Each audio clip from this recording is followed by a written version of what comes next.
My name is Michael Campanovo, and I'm the Outreach Coordinator for the Geography Department here at the University of Tennessee. And we've been using augmented reality in our classrooms and for our outreach activities for the last about a year and a half.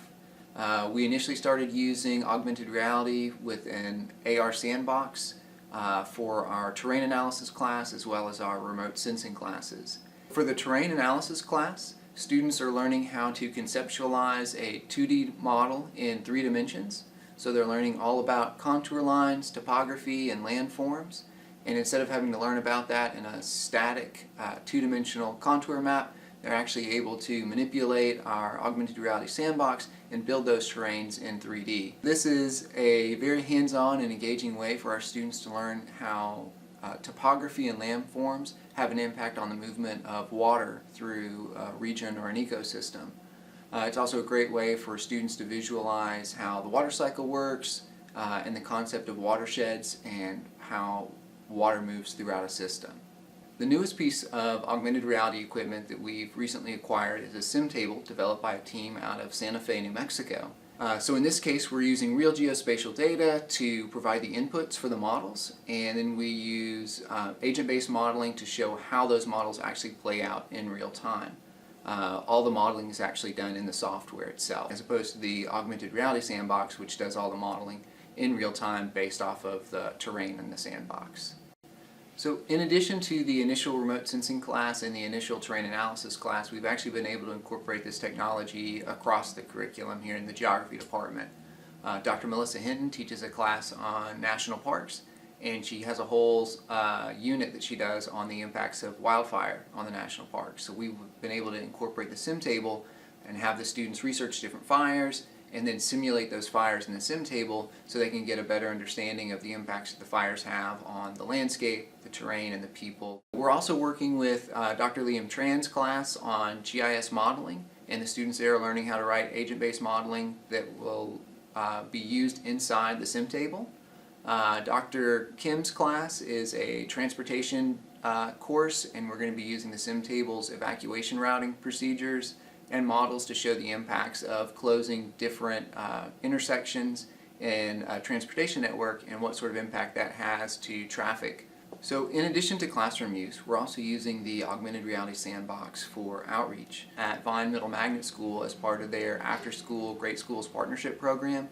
And the students there have spent the spring semester learning how to model wildfire, the impact that fuel density and fuel type has on wildfire, and they'll actually be developing their own fire scenarios and then actually recording like a news report about the different fires that they're building and showing people how they're using different firefighting tools and techniques to actually fight those fires.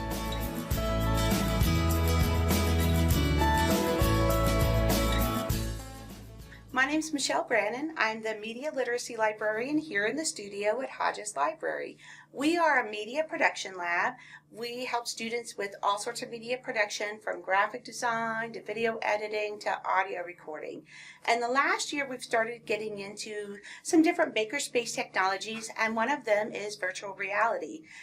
We have 2 carts with Htc Vive Kits, and we feel they fit into our environment because we're interested in new and emerging forms of media, and we think virtual reality and augmented reality are some of the places we're going in popular culture. So we know students are going to need to be equipped with the skills to be able to produce and to use and be fluent in these types of technologies. So we have Htc Vive Kits. They come with the virtual reality goggles that connect to a computer. They also come with hand remotes that work with sensors so that you can interact with software. You can come to the library and use this. You just need to make an appointment with the studio. We'll help you set it up, and you can use our account to access software like Google Earth VR or Google Paint, Tilt Brush Paint, and lots of other kind of software. Last year, we were approached by a graduate student who was forming a new virtual reality student club. And he's in computer science, and he's been working with a professor to think about a gaming environment, a virtual reality gaming environment for physical therapy that would have the participant doing physical therapy motions as part of a game, and providing biofeedback to the therapist so that the therapist would know when to level them up to get to the more complex motion. I know that lots of people in different universities are exploring this technology for a wide range of use. There's the ability to 3D scan objects and then to manipulate them in space. So I've seen a lot of like forensic anthropology, art, working with those types of things where you have the objects and you can manipulate them.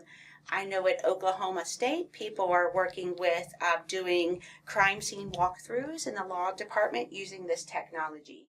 So if anyone's interested in bringing their class to explore this, you're welcome to do it. Last semester, we had a journalism class come and use the equipment. We set up a classroom for them with 2 systems, and the students were able to each spend some time trying it out. And then they talked about the ethics of this emerging media format and what it means to journalism.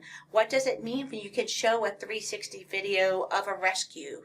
How does it change what you're sharing with the public? So I think there's a lot of potential for this, and we wanted to let you know it's available in the studio.